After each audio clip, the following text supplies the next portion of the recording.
First of all ఒక వ్యక్తి మార్వాడి అనే ఒక వ్యక్తి ఒక తెలుగు తెలంగాణ వ్యక్తిని కొట్టాడు. ఈ విషయాన్ని కనుక మనం పట్టుకొని భూతద్దంలో కనుక చూడవలసి వస్తే ఎంఐఎం పార్టీ దుండగులు ఎంత మందిని కొట్టి హింసించి చంపి దిక్కు దివాణా లేకుండా పడేశారు. రోహింగ్యాలు వచ్చారు, ఇక్కడ 1,500,000 రోహింగ్యాలు ఉన్నారు ఇక్కడ. వాడి గురించి ఎవడికొద్దా? ఈ కొట్లాట ఎందుకు వచ్చింది, దేనికి వచ్చింది?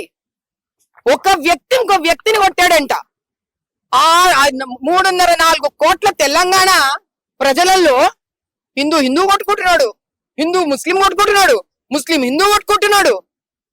ఒక్క మార్వాడి ఒక్క హిందూ. అసలు మార్వాడి అని చెప్పడం ఏంటి అంత అసహ్యంగా ఉంది?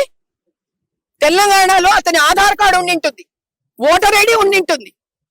ఈ విషయాన్ని ఇంత పెద్దగా చేస్తున్నారు ఎవరు? ఆ కమ్యూనిస్ట్ వాళ్ళు చేస్తున్నారు ఇవంతా, ఆ లెఫ్టిస్టులు. ఎందుకని?